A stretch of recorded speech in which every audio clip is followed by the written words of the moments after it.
Hello Tarot fans and welcome to another edition of Blue Sicx Tarot. I'm your fantastic host Blue Sicx. Thank you for watching. And if you're new to the channel, give me a thumbs up, subscription, click that bell for notifications, even leave a comment. I always like to reply to the comments, and you can also follow me on the social medias. I recently did a live stream collab with Mystical Millennial on Instagram, so you can check that out on the IGTV story, so give that a look. And so in today's video we'll be looking at the Lo Scarabeo Tarot. Now we're coming up to we've hit the 2-year mark on the channel, so I thought I'd kind of celebrate it by the deck created by one of my favourite deck publishers. Yeah, that makes sense. So no, without further ado, roll on that intro.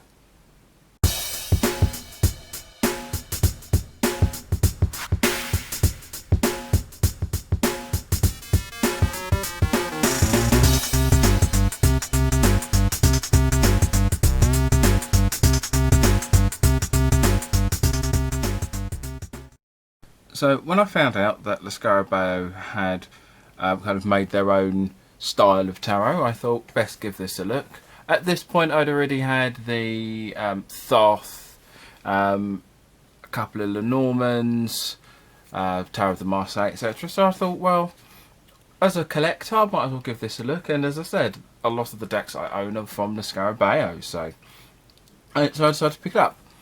So I've been using this deck for a good few years now. One of my go-tos if I'm doing a reading for someone who might not necessarily be particularly comfortable with tarot, or maybe something that's a softer deck, I guess. So first of all, we're going to take a look at the box. Now, the box itself doesn't look particularly outstanding.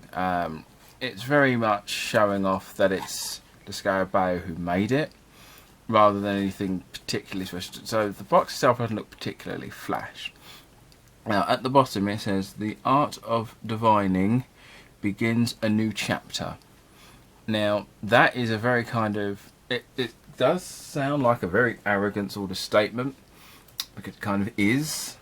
I mean, it's a, you know, it's a tarot deck. It's not anything innovative in that regard so far, but we'll have a quickly look. It's just like the standard measurements of Lo Scarabeo. You've got your 3 inches by 5, the standard fare, and you have their little book as well, which once again their standard has various all the variety of languages, and it's got their own little spread as well, which we might look into in another video, but it's just like the standard.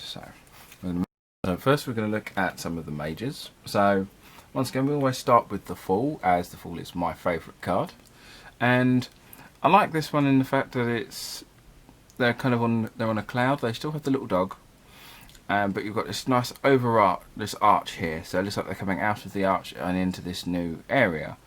Now what this area has to come, we don't know. They've got the sun in the background, but it also implies that they've come out from somewhere well, bad, because they've got a bowl. They've got a bowl there. I can't remember the name for a bowl for fire, but they've got a bowl there. So they probably needed the light to get out from wherever they come from. But then you could argue that they're walking past this barrier rather than just walking out from it. So, but yeah, it's quite a nice one. So next we have Strength. Now I chose this one because the artwork is great. I'm always quite a fan of the artwork in this, and we've got the nice little borders as well. So some decks we come across, we don't really like the borders. Some border decks can look a bit rubbish, but this one kind of suits the deck here, and the detail on the line looks really good, because you don't tend to get that attention to detail when it comes to like the lion or most of the animals, depending on the strength card. I think one of the strength cards has a snake, I believe. Anyway, but yeah, the lady looks pretty good there, and there's also 2 people in the background as well. Not quite sure what their deal is. Oh, and I like the little ray of sunshine coming from the clouds as well, and it's a nice depiction of the strength card. Next we've got everyone's favourite, the death card. Nothing particularly unique about this, but you know, it's still a cool detail. It's an empty barren battlefield with the swords and broken bottles there. So it is still very, though it's not particularly original, it's still quite striking. So this is when it gets quite interesting. So those of you who may have seen my tutorial about how to deal with getting a negative card, this was the card I used in the tower. Now this is when the deck starts showing off its original kind of design and theme, because this is a deck that kind of combines the Rider-Waite, the Thoth and the Tower of the Marseille. So this tower here is actually more taken from the Thoth deck, where lightning is coming out of an eye, although in this version it's a little more detailed and you can kind of see what's going on. And then we quickly look at the world, and I like the world in this one as similar to the Magician. It has one of each. It has each of the minors, and you don't tend to see that in most. They do just tend to have the cherubs, and yeah, it's not. There's not a lot of there's not much else standing out with that one. I mean, you've also got the Lo Scarabeo logo there. Although I do like the fact it's white and red. I mean, it could be white and black or red and black or something, but it still looks good. It still has that nice feeling of completion and a nice kind of warm feeling to it. Okay, so now we're moving on to the aces, and so once again this deck shows this like the this deck kind of doing the traditional style, where you just have a hand merely just holding an object, but the kind of design behind it looks really good. As the wand represents fire, you've kind of got more hot looking smoke rather than anything ablaze, but it still looks really cool. It still looks it looks quite striking in this one. And we've got the chalice. Now, instead of having in the riders having the dove with the kind of I always forget the term for it, the biscuit that you use for Holy Communion, instead of having it above, it is actually part of the design on the cup. And I do love the very nice calming shade of blue, very passive, very kind of calming, that one. And the fact it looks that's still kind of coming out from clouds, whilst the one looked like it was coming out from smoke. So the Ace of Swords. Now this one's quite interesting because you've got two crescent moons as part of the hilt, instead of anything particularly traditional with the sword. I mean, you still got the crown at the top, which still looks good, but it doesn't necessarily feeling as striking as the other two. But I guess it's the thing where they're kind of obviously illustrating the sky and the element of air, so there's not probably a lot you can do with that. And then moving on to the Ace of Coins. Now, once again, being earth, it is overlooking the garden. Now, once again, in traditional Rider-Waite, the garden usually has an archway, kind of leading in or out of the garden, depending on your perspective, I guess. So this is more of, it looks like the divine hand just looking down at the beautiful garden. So that's kind of the aces. There's not personally two of them stand out quite good, the other two kind of standard. So we'll take a look at the minors. So if you're like me and you have a Marseille themed deck and the artwork's really nice but you just can't deal with pips, this is probably the sort of deck that I would recommend. So we're going to take a look first at the Seven of Wands, and what they've done here, you've got the young person here running towards this barrier here. Now this design and how these wands are laid out are how they appear in the Marseille, and that's what as I said previously, this is kind of what makes this deck look really good, and the fact that it blends the main three. And this is a very good example of this. The others will also have examples, but this is one of my favourite examples in the fact that this is the barrier to overcome. or the obstacle to overcome. Instead of them standing at the top of a mountain and fighting back, this one is charging ahead and pushing forward.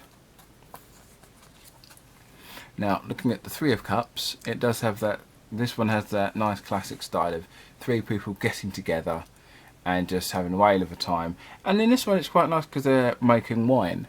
But once again, at the bottom here, it has the Three Cups as you would have them in the Marseille. And once again, it's still quite a nice touch with that, because as I said, it's still a nice keen reminder. Even if you're trying to get used to certain Marseille Tarot, this is still a good deck to use if you want to try and get used to some of the imagery there. So this doesn't have that sort of blend to it, but it's still, this Ten of Swords still has a nice look to it. So instead of the classic Rider-Waite where 10 swords are on the back and someone's back, they're just on the ground, and in how the Eight of Cups looks, that person is just walking away. So this is a very softer version of the 10 because it's not so horrific to look at. They don't look like anyone's in pain, but it does have that look of, you know what, this does that look of, screw you, I'm done. And sometimes that's an easier image to deal with than anything too severe of being stabbed in the back. So lastly, we look at the Eight of Cups, Eight of Coins, sorry. And what I like about this is it has the kind of, once again, the blend of the Marseille Thoth look. It's been a while since I've looked through the Thoth. But this still has that apprenticeship card look. So the person is still making their pentacles, but it looks like they're either taking them out from the plant and put them in the plant, or they're taking them from the plant and using the plant's resources to make the coins. So yeah, I guess in that regard it depends on the interpretation, just on how you would read it yourself. But just the fact that the plant is up, I still think looks like it's still a very nice touch, not something you tend to see in normal tarot. Okay, now lastly we'll be looking at the court cards. So first off, we'll be looking at the Knave of Coins. I mean, it says Pentacles, but sometimes it's just easy to say coins. So the Knave of Coins here is in a forest. There's a lot of greenery. So this is one of my more favourite of the Pentacles in this deck for the courts. A lot of them do kind of seem like, once again, nothing really unique, but it's still quite, some of these are still quite nice. So I do love the amount of greenness on this. I love the symbol of the yin yang. Also the fact that they're kind of wearing like yellow underneath the green, which is always quite a nice little touch. They're a nice colour combination. But yeah, this one's quite a nice one. It does have that kind of classic feel of, they're kind of like in a student phase, so there's still stuff they're going to learn. But this one has that kind of feeling of, that's not quite how I thought it would be. So maybe I don't necessarily know as much as I think I do, or thought I did. Now, some of the knights in this deck are topless. So to kind of mix it up, so I decided to have the Knight of Cups, or Chalices, depending on how you prefer to read them. But I thought the Knight of Cups, he looks pretty cool. We'll go with him shirtless, just for a bit of balance, really. So a couple of them do tend to be shirtless, depending on how you are with nudity. I know a lot of my tarot reader friends are fine with stuff like that, but anyway, this still has that kind of feeling of not quite gallantry, but it has that kind of look of, hello, I'm the man of your dreams. You know, hello, is it me you're looking for? Sort of feel to him, but it does have that. It does have that kind of look where he looks like he's someone who would want to kind of sweep you off your feet. Whether he'll be successful in it or not, it will go to how good he is. But he does have that feeling of wanting to be the shining white knight, despite the fact he's not wearing any armour. So I thought we'd do the Queen of Wands for this, because none of the other court cards of the Wands really stood out to me, but I quite like the Queen of Wands. She is a very kind of nice, friendly figure, not necessarily motherly, but there's more of, you can kind of have a nice chat with her. She's a very comforting card, like I said, but not necessarily in the maternal way, but more kind of how should I phrase this? I guess it's she's very comfortable. She's the sort of person you can have a coffee with, a cup of tea, or a glass of wine. So she's a kind of I guess she's kind of like everyone's friend, I guess. There's always an aspect to her that someone will relate to. And so we'll go end with the King of Swords. Now the interesting thing with this, it was kind of a toss-up really, because both the Queen and the King hold severed heads. The King is holding a severed woman's head, whilst the Queen is holding a severed man's head. So once again, it's all about equal opportunity. But yeah, it still has that very strong authoritative sort of look. It is that kind of person of, look, I'm going to tell you how it is. It's not up to me whether you like what I say. If you don't like what I say, that's more your problem, not mine. So it's not necessarily having the feeling of I don't give a monkeys, but more of, look, that's it. Just deal with it. That's just welcome to life. But at the same time, doesn't do it uncaringly, but is that sort of person who just tells you as it is because it's better for you to know the truth rather than blind yourself with lies.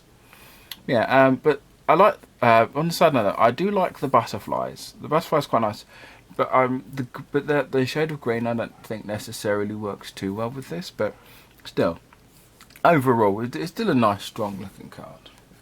But I'd say that if you are a beginner, this is a very good deck to start off with. These do shuffle quite well. If you do have Lo Scarabeo before, same card stock, so you don't really have anything to worry about there.